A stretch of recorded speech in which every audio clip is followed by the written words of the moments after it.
अस्सलाम वालेकुम। मेरा नाम जम है और मैं आपका जो है मोबाइल ऐप डेवलपमेंट का जो है ट्रेनर हुआ या टीचर के लें फैकल्टी के लें वो हुआ। और बेसिकली हम ये कोर्स लेके चलेंगे अपना फ्लटर के साथ। तो सबसे पहले मैं आपको अपना इंट्रोडक्शन देता हूँ। तो बेसिकली मैं जो है करंटली BSc कर रहा हूँ मोहम्मद अली जिन्ना यूनिवर्सिटी के। इसके अलावा जो है मैंने इससे पहले अपना जो है डेवलपमेंट का एक डिप्लोमा किया हुआ है एपटेक मेट्रो स्टाइलिश से, जो कि कराची में है। उसके अलावा मैंने से 3 साल का डिप्लोमा था वो किया है।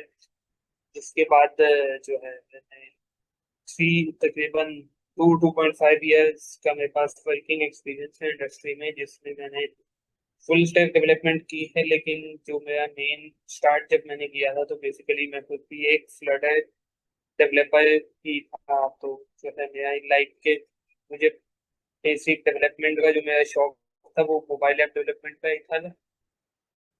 लेकिन बाय द टाइम खुद को मैंने जो है एक माहौल के हिसाब से, यानी कि जो रिक्वायरमेंट्स कंपनी की नीड्स एंड रिक्वायरमेंट के हिसाब से अपने आप को जो है मैंने वो मुख्तलिफ टेक्नोलॉजीज पे शिफ्ट किया है। ठीक है, जो कि इंडस्ट्री में नॉर्मली आपको पता हो।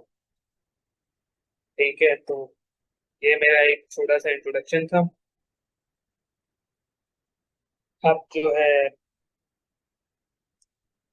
हम कोर्स आउटलाइन हमारी डिस्कस कर लेते हैं कि जो हमारी कोर्स आउटलाइन हम कोर्स में लेके चलेंगे। इसके लिए मैं स्क्रीन शेयर कर लेता हूँ आपसे।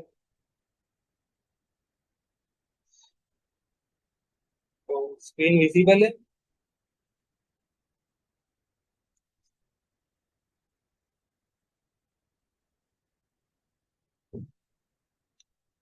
तो फिर चलें। तो बेसिकली जैसा कि आपको मैंने बताया है कि हम अपना जो कोर्स है वो फ्लटर के साथ लेके चलेंगे। वो कि हम डिस्कस करते हैं कि फ्लटर के साथ ही हम क्यों लेके चलेंगे जबकि हमारे पास और भी बहुत सी टेक्नोलॉजी है। पहले हम तो ऐसे कोर्स आउटलाइन को देख लेते हैं। ठीक है, हमारे पास जो है टोटल ये जो हमारा कोर्स है हमारे पास 12 वीक का है, जो कि ऑलमोस्ट हमारे पास कितने बनते हैं, I guess 3 months, approximately 3 month बन जाते हैं। ठीक है, उसके बाद आपका प्रोजेक्ट होगा एक, जिसके बाद आपको आपका सर्टिफिकेट मिलेगा। ठीक है, तो सबसे पहले हम ये देख लेते हैं कि हम इस कोर्स में क्या क्या चीज़ों को कवर करेंगे। ठीक है, जो फर्स्ट वीक होगा उसमें पहले हमारी वीकेंड की क्लासेस होंगी, तो दो क्लासेस होंगी। टाइमलाइन ऐसा अभी डिसाइड नहीं है कितनी देर की होगी, क्योंकि कुछ टॉपिक्स जो हमने डिसाइड किए हुए हैं कि ये वीक में कवर होने हैं, तो उसके ऊपर डिपेंड करेगा कि हमने 1 घंटे की क्लास रखनी है, 1.5 घंटे की होगी या 2 घंटे की। सही है। तो अब तक उस लाइन की तरफ चलते हैं। तो स्टार्टिंग में हमारा जो होगी फर्स्ट क्लास, उसके अंदर हम फ्लटर को इंस्टॉल करेंगे। आईडी जो कि हमारे पास होता है, एंड्रॉइड स्टूडियो होता है। ठीक है, उसको सेटअप करेंगे। कुछ लोगों के पास तो डिवाइसेस होती हैं, तो चाहे एंड्रॉइड स्टूडियो सबके पास नहीं चलता, तो एंड्रॉइड स्टूडियो के अलावा भी डायरेक्ट डेवलपमेंट के कुछ होते हैं तरीके, तो वो भी सेटअप करना है, हम देखेंगे उसमें। उसके अलावा डार्ट डार्ट की थोड़ी बेसिक्स देखेंगे। अब फ्लटर बेसिकली एक फ्रेमवर्क है। ठीक है, जब भी कोई फ्रेमवर्क होता है ना वो किसी लैंग्वेज के ऊपर होता है। ठीक है, और लैंग्वेज जो कौन सी हम यूज करेंगे, लाइक एक प्रोग्रामिंग लैंग्वेज, वो होगी हमारे पास डार्ट। ठीक है, हम डार्ट यूज करने वाले हैं फ्लटर की। फर्स्ट वीक में हम पहले तो हम अपनी आईडी ही को सेटअप करेंगे, फ्लटर की इंस्टॉलेशन वगैरह करेंगे। ठीक है, उसके बाद डार्ट के बेसिक्स देखेंगे फर्स्ट क्लास में, जिसमें वेरिएबल होंगे, टाइप्स होंगी, कुछ और जो है हमारे पास ऑपरेटर्स। ठीक है, उसके अलावा हम जब क्लास 2 में मूव ऑन होता है, जैसे आपके लूप्स होते हैं, इफ एल्स स्टेटमेंट्स होती हैं, ये फ्लो कंट्रोल कहलाते हैं।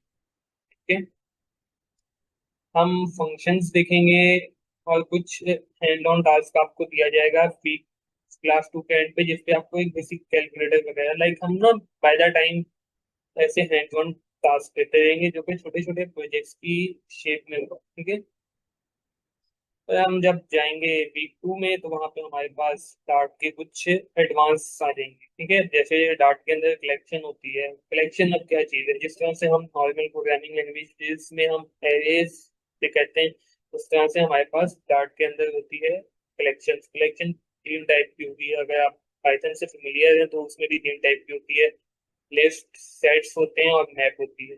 सही है। इसके अलावा फ्लटर में एक बहुत अच्छा फीचर है जो काफी लैंग्वेजेस में नहीं है, वो है नल सेफ्टी का। ये भी हम देखेंगे और उसके साथ कुछ छोटी मोटी एक्सरसाइजेस करेंगे ड्यूरिंग क्लास। ठीक है। मैं जो है उसके बाद भी आपको एक स्टूडेंट मैनेजमेंट की एक ऐप बनाने को दी जाएगी जो कि आपका फिर एंड वन टास्क है। ठीक है। इसके बाद हम जाएंगे फ्लटर की बेसिक्स पे। ठीक है। फ्लटर की बेसिक्स पे जाएंगे तो सबसे पहले चीज ये होगा कि हमें ये देखना होगा कि फ्लटर का जो प्रोजेक्ट है उसका स्ट्रक्चर क्या होता है। ठीक है।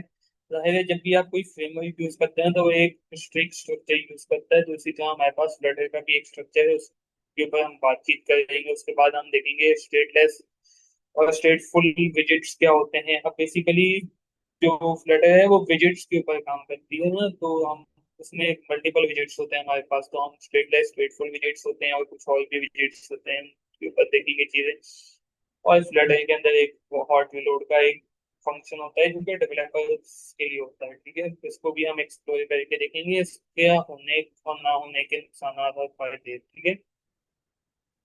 के बाद जब हमारे पास वीक थ्री की हमारी सेकंड क्लास होगी जो कि संडे की होगी और सिक्स क्लास होगी, उसमें हम लेआउट्स देखेंगे जिसमें हमारे पास लेआउट्स मकसद के जो स्क्रीन का लेआउट होता है ना, हम जब स्क्रीन को डिजाइनिंग करते हैं तो वो लेआउट डिजाइनिंग होती है। तो उसमें हमारे पास इसमें काफी कुछ होता है, जैसे कंटेनर, साइड बॉक्स होता है, रोज कॉलम होते हैं, स्टैक्स होते हैं, स्टैक होता है। ठीक है। इन चीजों को भी थोड़ा एक्सप्लोर करके देखेंगे। उसके बाद वीक फोर होगा जिसमें फ्लटर की यूआई के ऊपर हम थोड़ा सा काम करेंगे, जिसमें texts, images, icons, styling theme के साथ फॉन्ट्स, किस तरह से मल्टीपल चीजें होती हैं। ठीक है। उसके बाद क्लास रेट के अंदर हम क्या देखेंगे, बटन्स होंगे, गेस्चर डिटेक्शन होगी, input widgets, log in screen UI वगैरह तो ही बनाएंगे। अब गेस्चर डिटेक्शन क्या होती है, लाइक आप स्क्रीन पे कहीं पे क्लिक करते हैं ना तो क्लिक जो है वो गेस्चर होता है आपका। ठीक है। वो डिटेक्शन करता है कि हाँ भाई अब यहाँ पे क्लिक हुआ है, तो उस चीज को हम गेस्चर डिटेक्शन करते हैं। ये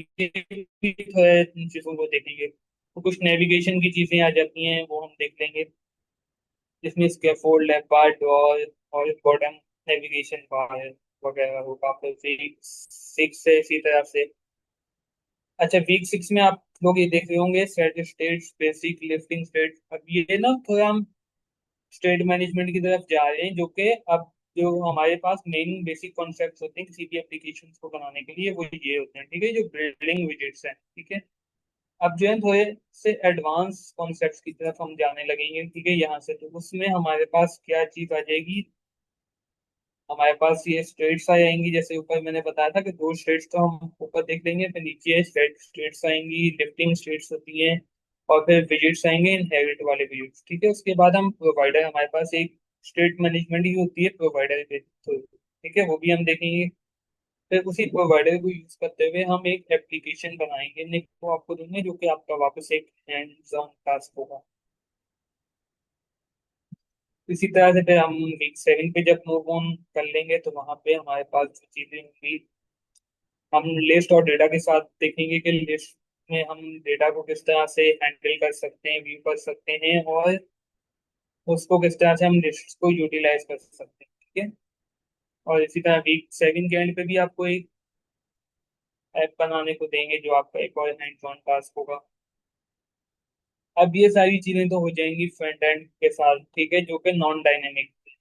अब वीक एट के बाद से हमारा जो है डायनेमिक चीजों की तरफ फोकस चला जाएगा, जिसमें हम एचटीटीपी पैकेजेस यूज करेंगे, फेच करेंगे जेसन फ्रॉम रेस्ट एपीआई। अब रेस्ट एपीआई बेसिकली बैकएंड की एपीआई होती हैं जो कि मल्टीपल हो सकती हैं, सोप भी हो सकती है, रेस्ट भी हो सकती है, लेकिन मार्केट में ज्यादा रेस्ट एपीआई चलती हैं, तो हम रेस्ट एपीआई को फोकस करेंगे। ठीक है। उसमें हम जो है देखेंगे किस तरह से बैकएंड को फ्रंट एंड के साथ कनेक्ट किया जाता है और अपनी ऐप के अंदर हम इसको यूटिलाइज कर लेंगे। ठीक है।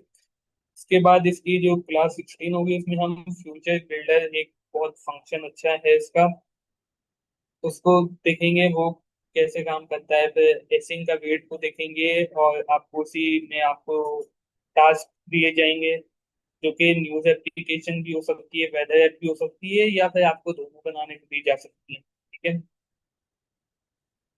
अब वीक नाइन बहुत इंपॉर्टेंट रहेगा क्योंकि इसमें हम जो टॉपिक्स कवर करने वाले हैं ना, वो थोड़े से क्रिटिकल और मुश्किल हैं। लाइक लॉजिकल भी हैं और थोड़ा उनकी इम्प्लीमेंटेशन भी थोड़ी हार्ड है। अब इसमें क्या होता है, शेयर्ड प्रेफरेंसेस होते हैं। अब क्या होता है कि जब आप अगर देखें ना, तो आपका जब भी आप किसी एप्लीकेशन वगैरह में लॉगिन करते हैं, ठीक है, वेब के अंदर तो हम टोकन को ब्राउज़र के अंदर सेव करते हैं, ठीक है, वो बहुत इजी होता है, लोकल स्टोरेज का एक ऑप्शन होता है। लेकिन हमारे पास फोन के अंदर, यानी कि फिजिकल ड्राइव के अंदर डेटा को सेव कराना थोड़ा ऐसा टिपिकली मुश्किल होता है, क्योंकि आपको मोबाइल की मेन मेमोरी के साथ खेलना होता है। इसमें इसमें शेयर्ड प्रेफरेंसेस यूज होते हैं, जिसमें हम यूजर के लॉगिन को जो है वो वेरीफाई करते हैं कि हाँ, यूजर के जो क्रेडेंशियल्स हैं वो लॉगिन है। क्योंकि जाहिर बात है ना, यूजर हर दफा आएगा हमारी एप्लीकेशन पे तो बार बार लॉगिन नहीं होगा, एक दफा लॉगिन होगा। बाकी हमें उसका रिकॉर्ड अपने फोन के अंदर मेंटेन रखना है किसी तरह से कि हाँ भाई, ये बंदा लॉगिन है, ठीक है। जब तक वो पर्सनली खुद लॉग आउट नहीं होगा तब तक उसको लॉग आउट नहीं करना। हाँ, अगर कोई सिक्योरिटी एप्स होती है लाइक बैंकिंग एप्स वगैरह, तो उनका एक टोकन टाइम होता है कि उसी टाइम के अंदर उसके बाद खुद ही लॉग आउट हो जाए, ठीक है। तो वो एक अलग सिनेरियो होता है। इन चीजों को हम तभी एक्सप्लोर करेंगे, ठीक है। और लोकल डीबी, लोकल डीबी अब बेसिकली क्या चीज है? लोकल डीबी जैसा कि आपने देखा हो, इसकी एक एग्जांपल है व्हाट्सएप की। व्हाट्सएप का अपना कोई डेटाबेस नहीं है, ठीक है, वो एसक्यूएल लाइट यूज करता है। क्यों? क्योंकि आपने देखा होगा कि जो है व्हाट्सएप, वो जो है एसक्यूएल लाइट यूज करता है। अपना जो भी आपका डेटा होता है ना, वो आपके फोन के अंदर स्टोर होता है, ठीक है। फोन के अंदर स्टोर होने के साथ साथ वो जो है आपके गूगल ड्राइव पे जाता है। वो ऑप्शनल है कि आप चाहोगे तो बैकअप बनेगा, आप नहीं चाहोगे तो बैकअप नहीं बनेगा, ठीक है। वो ऑप्शनल होता है, ठीक है। वो बेसिकली व्हाट्सएप जो है ना, वो बहुत बड़ी एग्जांपल है एसक्यूएल लाइट की, कि कैसे हम सिर्फ फोन के अंदर की स्टोरेज को यूटिलाइज करें अपनी ऐप में, अगर हम कोई बैकएंड अलग से नहीं बनाते तो, ठीक है। इसी तरह से हम एडवांस स्टेट मैनेजमेंट की तरफ जाएंगे, जैसे हमने प्रोवाइडर की बात की थी ऊपर, ठीक है। प्रोवाइडर की बेसिक्स वगैरह हम यहाँ पे देख लेंगे। यहाँ पे देखेंगे प्रोवाइडर जो कि एक स्टेट मैनेजमेंट है, उसको काफी डीपली देखेंगे। उसके बाद हमारे पास और भी स्टेट मैनेजमेंट्स आती हैं, जैसे ब्लॉक है, रिवर कॉर्ड है, सही है। और फिर इसी पे एक हैंड्स ऑन प्रोजेक्ट भी बनाने को दिया जाएगा। वीक 11 भी थोड़ा क्रूशियल होगा, क्योंकि इसमें फाइल बेस्ड की इंटीग्रेशन होगी, जो कि अगेन थोड़ी सी मुश्किल होती है, क्योंकि बहुत बारीकियां होती हैं बहुत सी। आपको प्रोजेक्ट्स की फाइल्स में जाके उनको ऊपर नीचे आगे पीछे चीजों को देखना होता है, तभी जाके जो है फाइल बेस का सेटअप होता है। क्योंकि आईओएस के लिए अलग से सेटअप करना पड़ता है उसको, एंड्रॉइड के लिए अलग। और ऊपर से क्योंकि ये फ्लटर हाइब्रिड लैंग्वेज है, इसके ऊपर आप विंडोज, लिनक्स, मैक, हर प्लेटफॉर्म के लिए सेम कोड बेस से ऐप बना रहे होते हैं। तो मल्टीपल चीजों को आपको उन चीजों के लिए देखना होता है, ठीक है। फिर हम फायर स्टोर के बेसिक्स देखेंगे, जिससे हम देखेंगे कि रियल टाइम डेटाबेस को कैसे एक्सेस करना है, उसके साथ डेटा डेटा के साथ कैसे खेलना है। और फिर इसके ऊपर ही आपको एक एप्लीकेशन भी बनाने को दी जाएगी, जो कि अगेन हमारा जो है वो होगा, क्या नाम है, प्रोजेक्ट दिया जाएगा आपको, ठीक है। उसके बाद हमारा जो 12th वीक होगा, जो कि लास्ट वीक होगा, ठीक है, इसके अंदर हम क्या करेंगे, इसमें हम प्लान करेंगे हमारे फाइनल प्रोजेक्ट, ठीक है। जो भी हमारे स्टूडेंट्स वगैरह होंगे, हम उनसे डिस्कस करेंगे उनका क्या प्रोजेक्ट है, उस प्रोजेक्ट में कोई कमी पेशी होगी, क्या होगा, कैसे होगा, ठीक है। तो वो सब चीजों को हमने जो है डिस्कस करना है इसके, ठीक है। और उसके अलावा लास्ट क्लास जो होगी, उसमें जो है हम एपी के एपीकेस वगैरह बनाना सीखेंगे। और उसके अलावा आपने प्रोजेक्ट प्रेजेंटेशन में क्या करना है, प्रोजेक्ट प्रेजेंटेशन में ये होगा कि जो आपने प्रोजेक्ट डिसाइड किया होगा ना, उसको बेसिकली आपको पिच करना है हमें, ठीक है। लाइक हमें आपने कन्विंस करना है कि प्रोजेक्ट आप बना रहे हैं, इस प्रोजेक्ट में कोई रियल टाइम प्रॉब्लम सॉल्विंग क्या होगी, ठीक है। अ, ये थोड़ी चीजें आपको हमें बतानी होंगी कि आपका जो है टोटल कोर्स क्या होता है। ये भी अगर किसी का कोई सवाल है तो वो पूछ ले।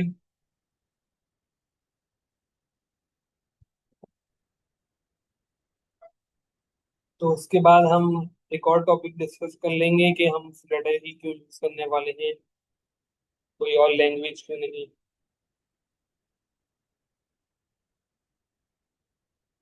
सिर्फ माइक नहीं खोल सकते तो कोई बात नहीं है, आप मैसेज पे लिख के आप बता सकते हैं।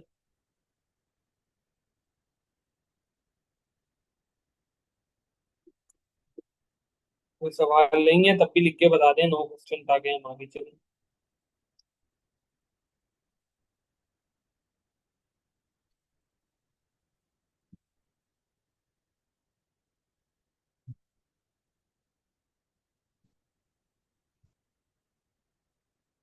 तो बैकएंड लर्न करना लाजमी नहीं है, लेकिन सिर्फ बैकएंड के साथ कनेक्ट कैसे करना है ये लाजमी है, ठीक है। अब बैकएंड में आप क्या कहना चाह रहे हो, लॉजिक कहना चाह रहे हो, लॉजिक्स यानी कि जो फ्रंट एंड के पीछे की लॉजिक होती है वो तो आपको सीखनी होगी। बैक एंड यानी अगर आप डेटाबेस करना चाह रहे हो तो वो लाजमी नहीं है, वो तो हम एपीआई के साथ कनेक्ट करेंगे बस, वो आपको सिखाई दे। बैक एंड के साथ कनेक्शन, अगर आपका बैक एंड का मतलब डेटाबेस से कनेक्शन है तो वो टॉपिक है, वो मैंने इसके बाद के लिए रखा हुआ है, ताकि अभी किसी का अगर कोई सवाल इसमें से हो तो वो हम कुछ। डेफिनेटली बात है कि अगर अर्निंग की बात है तो डेफिनेटली कर सकते हैं। रिसेंटली मैंने खुद एक प्रोजेक्ट पर आगे दिया था, एक ब्रिटिश खातून है, अगर मैं यहाँ पे आप लोगों को उनकी वेब दिखा सकता हूँ।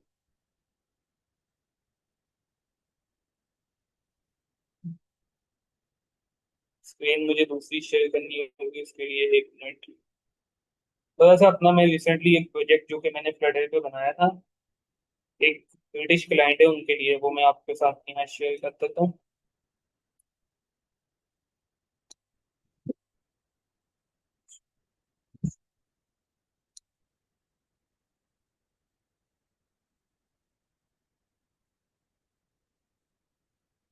बेसिकली ये मेरी क्लाइंट है काइंड ऑफ, इनका जो है बेसिकली यूनाइटेड किंगडम के अंदर ना एक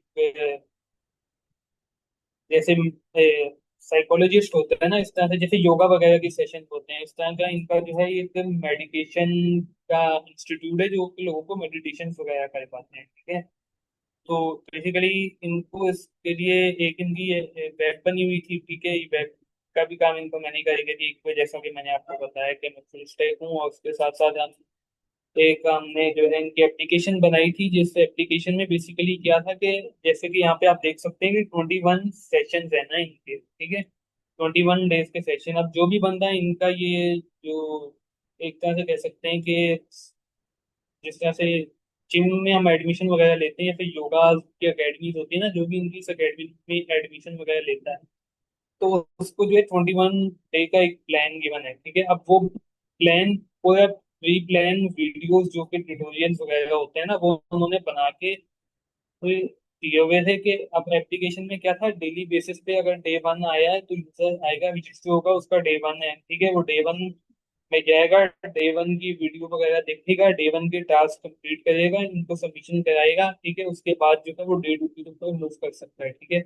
इस तरह का इनका थोड़ा सा था प्रोजेक्ट, ठीक है। क्योंकि जाहिर है मैं यहाँ पे अर्निंग तो डिस्क्लोज नहीं कर सकता, लेकिन जाहिर बात है आपको बताया बाहर का क्लाइंट है तो फिर अर्निंग तो डेफिनेटली अच्छी होती है। उसके अलावा ये है कि इंडस्ट्रीज में भी बहुत ज्यादा जॉब्स हैं इसकी, अगर आप लाजमी नहीं है हर बंदे को फ्रीलांसिंग में क्लाइंट मिले, तो इंडस्ट्री भी है बहुत बड़ी, जॉब मार्केट है इसमें, पाकिस्तान में भी है, रिमोट जॉब भी मिल जाती है बाहर से इजीली, इतना इशू नहीं है। अगर आप एक अच्छे स्किलफुल आदमी है तो डेफिनेटली अर्निंग तो फ्लटर से बहुत अच्छी हो सकती है। उसके अलावा अब एक सवाल आप लोगों के जहन में होना चाहिए था कि हम फ्लटर ही क्यों यूज करने वाले हैं, प्योर लैंग्वेज क्यों यूज करने वाले। बेसिकली फ्लटर यूज करने की बेसिक वजह यह है कि मैंने रिएक्ट नेटिव पे भी काम किया है और फ्लटर पे भी काम किया है, मैंने दोनों पे काम किया है, लेकिन ऑन अ सीरियस नोट मेरा जो पर्सनल ओपिनियन है, रिएक्ट नेटिव से बहुत ज्यादा डेवलपमेंट एक्सपीरियंस फ्लटर का अच्छा है। रिएक्ट नेटिव बहुत स्लो है, ये लाइक के वो डेवलपमेंट तो उसकी बहुत अजीब है, क्योंकि आपको हर चीज के लिए एक अलग से पैकेज डाउनलोड करना है, आपको नेविगेशन करनी है, एक पेज से दूसरे पेज पे जाना है, उसके लिए आपको एक अलग पैकेज चाहिए, ठीक है। आपको जो है कोई आइकन्स वगैरह लगाने हैं उसके लिए अलग पैकेज चाहिए, आपको फॉन्ट्स वगैरह ऐड करने हैं उसके लिए अलग पैकेजेस चाहिए, ठीक है। जबकि फ्लटर में इतना सब नहीं है, बहुत सारी चीजें आपको बिल्ट इन मिल जाती हैं इसमें। उसके अलावा यूआई के लिए फुल्ली जो है आपको पिक्सल बाय पिक्सल आप उसको अपनी मर्जी से कस्टमाइज कर सकते हैं, जबकि रिएक्ट नेटिव में काफी रिस्ट्रिक्शन होती है। इसके अलावा ये है कि रिएक्ट नेटिव पहले यूज करती थी ब्रिज, एक जो आपने नाम सुना होगा, जीएस ब्रिज होता था उसका, जिससे ये जो भी आपका यानी कि एआरएम का कोड होता है ना, एआरएम बेसिकली मोबाइल का आर्किटेक्चर है, ठीक है। वो जो भी आपका कोड होता है उसको पेज के थ्रू लेके जाता था। उसके बाद वो देखता था कि ARM आर्किटेक्चर कौन सा है, फोन का आर्किटेक्चर है या iOS का आर्किटेक्चर है, ठीक है। तो उसके ऊपर वो चेंज करता था आपके कोड को, जिससे बहुत ज्यादा यानी कि परफॉर्मेंस वाइज तो इशू आते थे। जबकि वहीं पे अगर हम फ्लडर की बात करें तो फ्लडर एक C++ का इंजन यूज करती है, जो कि अपना क्या नाम है, स्किया नाम है उस इंजन का, जो कि बहुत तेज है उसकी स्पीड, ठीक है। उसके अलावा कंपाइलेशन के लिए जो है वो उसको यूज करती है, क्या कहते हैं, AOT, जो कि हमारे पास अहेड ऑफ टाइम कंपाइलेशन है, ठीक है। इससे भी बहुत टाइम, और जब आप प्रोडक्शन में अपनी ऐप लेके जाते हैं तो फिर ये जस्ट इन टाइम कंपाइलेशन का यूज करते हैं, जिससे की ऐप की परफॉर्मेंस बहुत ज्यादा बेटर हो जाती है, ठीक है। इसके अलावा दो तीन पॉइंट्स और भी हैं, जैसे कि आपको पता है कि जावास्क्रिप्ट एक लूजली टाइप लैंग्वेज है। जितनी लैंग्वेज, कोई भी लैंग्वेज होती है ना जो इंसान के लिए जितनी इजी होती है, ठीक है, उसको कंप्यूटर को उस चीज को प्रोसेस करने में ना उतना ज्यादा टाइम लगता है, ठीक है। अब जो फ्लटर है ना वो है डार्ट का फ्रेमवर्क, और डार्ट किस पे बनी है, डार्ट बनी हुई है जावा पे, ठीक है। अब जावा एक बहुत स्ट्रांगली टाइप और फास्ट लैंग्वेज है, इसी तरह जो डार्ट है वो भी बहुत स्ट्रांगली टाइप और जो है फास्ट लैंग्वेज है, क्योंकि वो हम इंसानों के लिए समझनी थोड़ी सी मुश्किल है डार्ट, तो इस वजह से वो कंप्यूटर के समझने के लिए आसान है, ठीक है।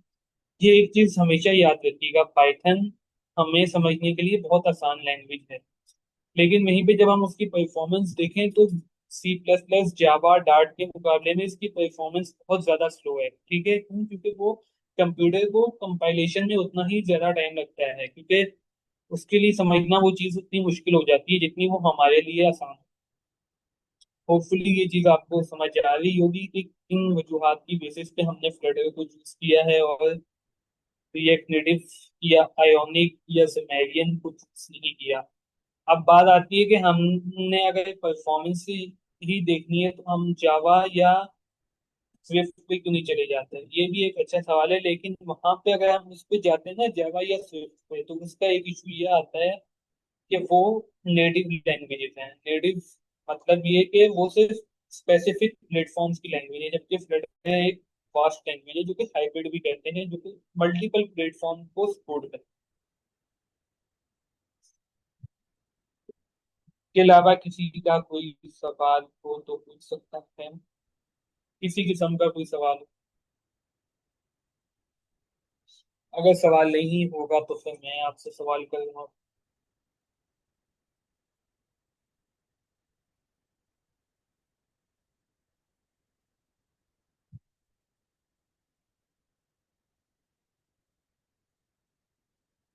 कॉटलिन का भी यही है ना, कॉटलिन भी तो वो क्या नाम है, एक सिर्फ एंड्रॉइड बेस्ड लैंग्वेज है ना, वो भी आप हाइब्रिड यूज नहीं कर सकते कहीं पे, सिर्फ वो एंड्रॉइड ऐप्स बनाती है।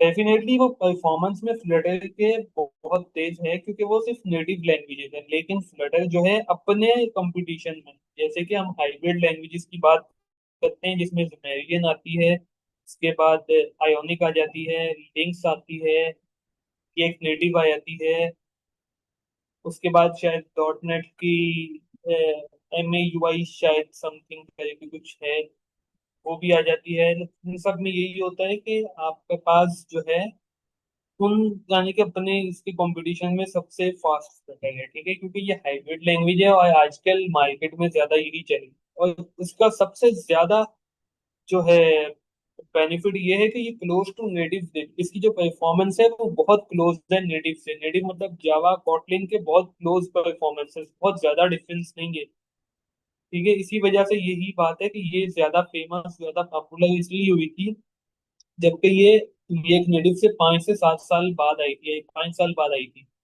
वो 2012 में आई थी या 13 में आई थी, 2017-18 में आई है, तो तकरीबन 5 साल के गैप होने के बावजूद भी ये ज्यादा जो है डेवलप हो चुकी है। और ये तो आप जानते हैं कि ये गूगल इसको बैक करता है, ठीक है, वो उसको भी फेसबुक करता है, लेकिन इसको गूगल बैक करता है।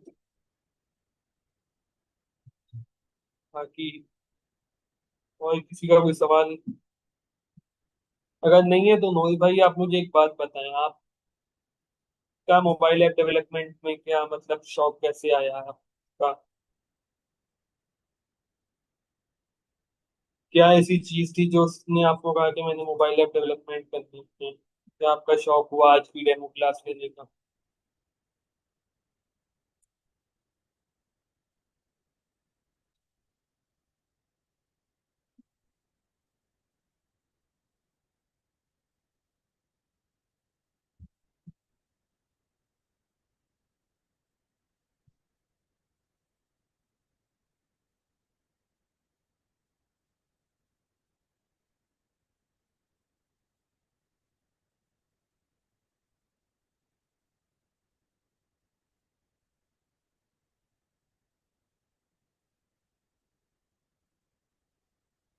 भाई कोई रिस्पॉन्स नहीं, कुछ तो रिस्पॉन्स दे दें भगवान।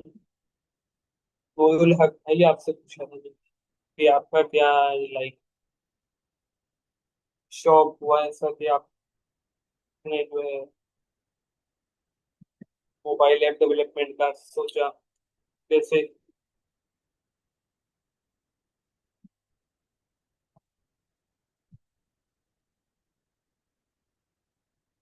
यार एक आपको मैं बात बताऊं, लैंग्वेज कभी भी जो है ना आपको एक नहीं रखनी है।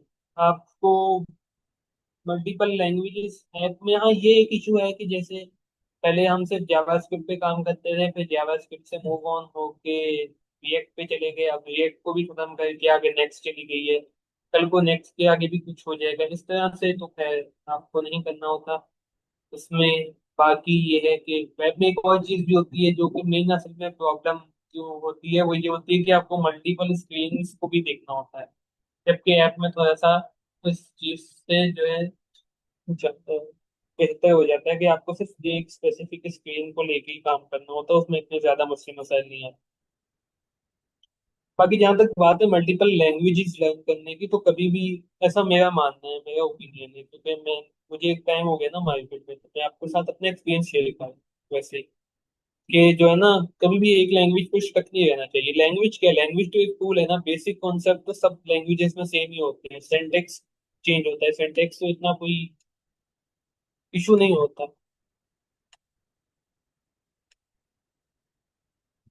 नहीं मिस्टर नजन, अब थैंक यू सो मच, हमारा बस टाइम शॉर्ट है। ओके। थैंक यू सो चलो मच, जो भी प्रेजेंट हुए हैं, और ये रिकॉर्डिंग मिल जाएगी तो स्टूडेंट्स को देखनी चाहिए। अल्लाह हाफिज।